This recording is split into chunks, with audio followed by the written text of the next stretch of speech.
All right. Look, before we wrap it all up, we did want to talk about the December 22nd start date for the 2021. Let's go. Let's do it. Yeah. Let's do it. Let's get back to the Garden in a month. Which again, the timetable here again, the draft starts when, Bobby? November 18th. 18, right? And then you're looking at maybe free agency a week after that, week and a half, and then training camp go. You know, John looks tired thinking about it. Right? No, this was refreshing. It is really weird though to not have basketball right now. I really miss. I miss the bubble a little bit. I do too. We want to go back. I knew it. I can't wait to cover games, but I miss having NBA basketball on all day. It was freaking really cool. It felt like the tournament every day. The regular season, yeah, it felt like March Madness and having it all day, and then playoffs every night, and it was just it was a cool thing, and it was and they did a good job with it. But I mean, holy wow, this is fast, man. I mean, this doesn't make any sense at all. Now you're talking about stars resting. Lakers are like, yeah, maybe I'll skip the first month or two. Like, I mean, this would be a disaster if LeBron's like, I'll see you in March, that's when I'll be ready. I don't get it. I also don't understand the philosophy of they need to start that early to be done by June, so they can do the Olympics. But if they start later, the season won't be over till September. Like, no, you're missing 2 months there. That doesn't make sense. That's fuzzy math. So I don't really get what they're doing, and it seems that the players are going to buck here. Yeah, I think that's what it really boils down to. And obviously, the big showcase is Christmas Day, right? That's the big NBA day. That's where they cash in. Obviously, the NFL is still available, but I mean, for a lot of NBA fans or even guys who are not huge NBA fans, they may tune in. That's the big day. So that's their big marquee matchup lineups.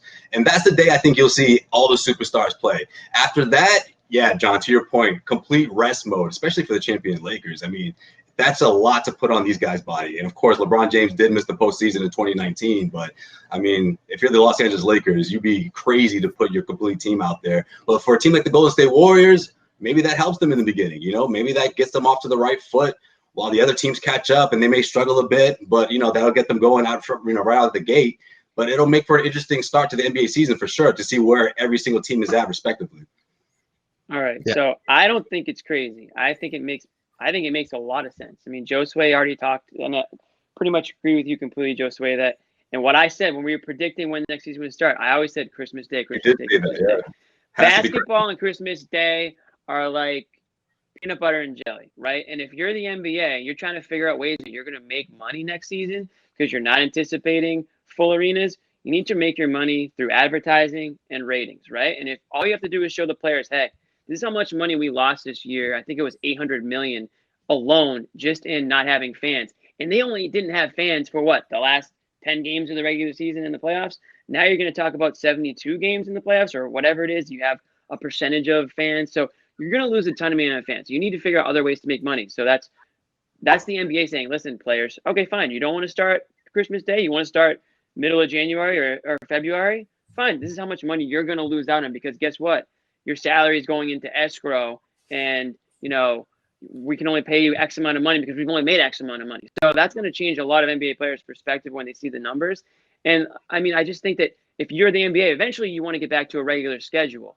You can't be starting the season again in March or in February, playing all the way through until, late August or September.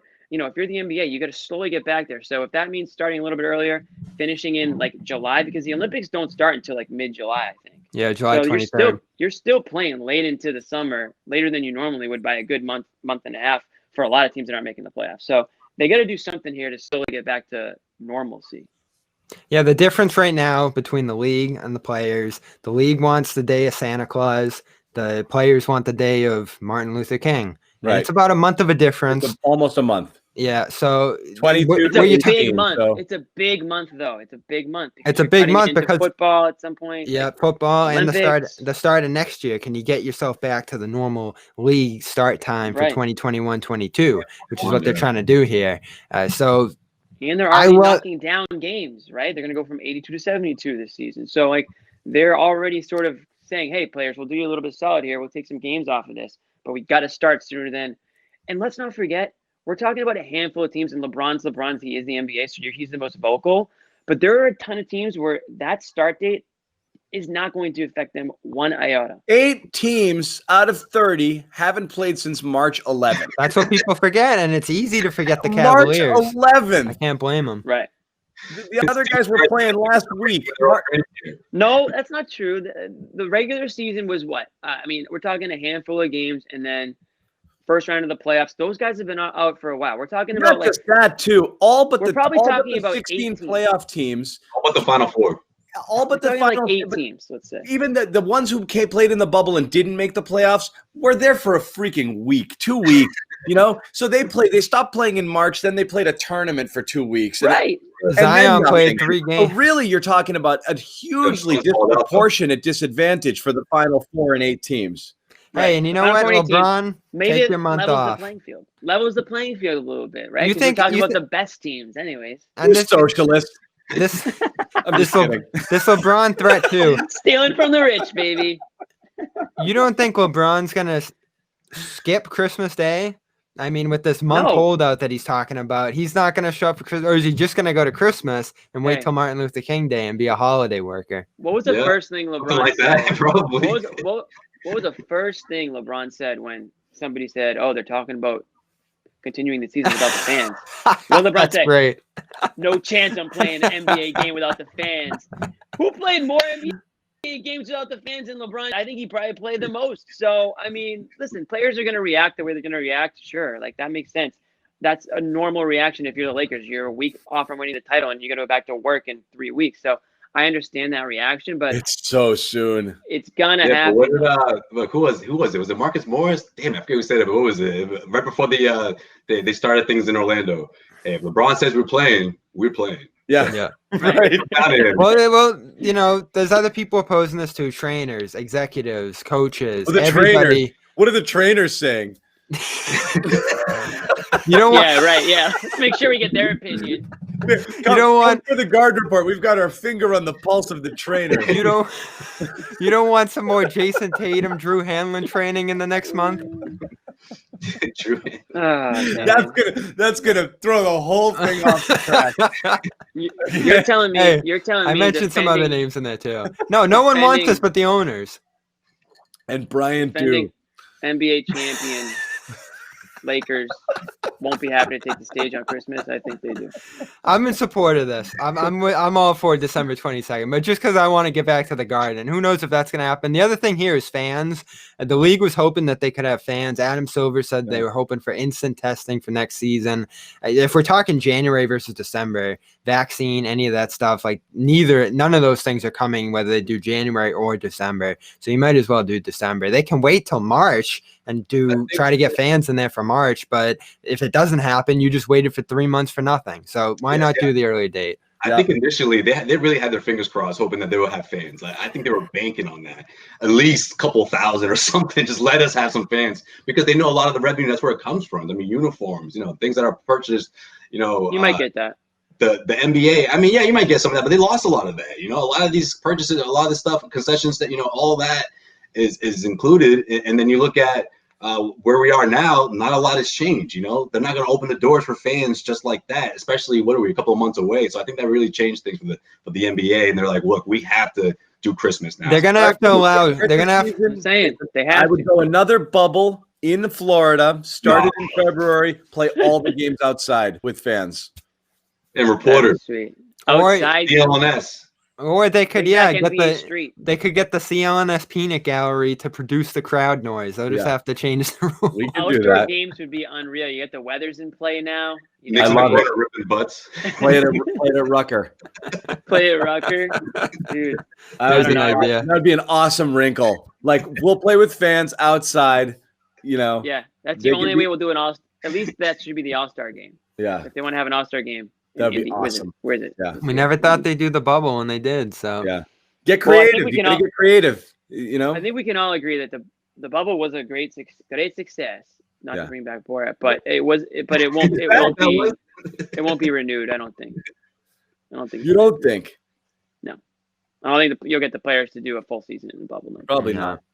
no I chance. don't think So it's even being discussed. they're gonna have to get creative with travel, how teams are traveling. You know, I heard they're gonna try to do maybe like baseball in here, but the problem is you're going into indoor spaces now, and it's different. You know, What do you guys think of this? The main problem is you're letting the players live their lives. Is Yeah. what's gonna happen. You know, so And look what just happened at the World Series bubble. you're gonna deal with COVID, people getting COVID. That's going to happen. Wait, what were you gonna say? So this is one thing that crossed my mind a couple days ago, and this is only because this was an idea that was thrown out there before the bubble, right? Remember all those wacky ideas that were out there? People were talking about little mini tournaments and whatnot. What if the NBA were to start the regular season where teams had to face their division opponents for a couple of weeks? You know, that would minimize travel. You don't have to go too far. I mean, look at Boston. We're talking Boston, New York, Toronto, a little far, but you know, Philly. Toronto won't be in Toronto. Traveling. What's that? That's what we have to talk about Toronto, too. right? Where's Toronto going? Louisville just got knocked off the table, baby. Wherever there'll be, or what is it? We're talking about Kansas City, whatever. I mean, I think aren't divisions toast though? Aren't we rest in peace divisions? And could be a possibility, maybe just to start things, and then play the rest of the teams play each other. I mean, obviously, East and West are already limited, and maybe you cut that back a little bit, but for the most part, you'll see somewhat of what we're used to. Let's bring the Raptors to Boston. Let's do it. Let's do it. Bobby would love that. He's looking for that one. He's like, where's Toronto on that one? They need a new home. Boston. We've had 2 teams before in a league. Let's do it. Two straight thoughts just to end it. One, Portland. We talked about the bubble. It is amazing that it went off the way that it did, and it really only happened because Keith Smith of Celtics blog wrote it into existence, which is frigging phenomenal. You know, a guy was like, "Hey, why don't they just do it down there?" Wrote about why it would work. NBA thought that's a phenomenal idea. Then they did it. Really, we're still waiting for Keith to get his due, and he didn't. They didn't even get an invite. They sent him a note. You know, like. Somebody sent him like something, said thanks, but that's it. But Disney got $190 million from that transaction. So and he just wrote it into existence, and it happened, which is amazing. You think they let him have a couple of guests or not? He made a lot of people a lot of money. I hope he gets his fair share. Unbelievable, right? Number 2, and we didn't talk about it on this pod, but we will eventually. Is I do think one of the things to look forward to. They posted odds for the season in terms of Eastern Conference. And I will save this full discussion for the next one. But it was the Milwaukee won in the East, the team most likely to make the finals, followed by the Celtics tied with the Nets. And I think that Nets dynamic is going to be so interesting. So I do want to get into that in the next podcast. I just want to leave everybody with this one tweet from John Hollinger. We're gonna do a full podcast bashing the Nets. I can't wait. So just as a little primer, John Hollinger, who writes for The Athletic now, had this tweet which I thought was great. It was, or I think he said this on a podcast. The Nets have Kevin Durant. This is about the Nets. Everyone's saying they're going to be great next year, but and he put it into perspective. The Nets have Kevin Durant recovering from an Achilles injury, Kyrie Irving recovering from a shoulder injury, and 15 other players recovering from spending a year with Kyrie Irving. Yeah. And now, so true. Yeah, that'll go over real well. I love it. Now they got their month of trade rumors coming too. The guys coming off of surgeries are the poor bastards who were healthy all year that had to sit and deal with Kyrie Irving for a year. We haven't even gone through trade season with them yet. And have to right. Kyrie's basically said, we got to get rid of all these other, like Jared Allen. So there could be a fire still over there, but we'll get into that. That's the other thing. One trade's been reported. One trade that hasn't been officially done, but I guess it's been talked out.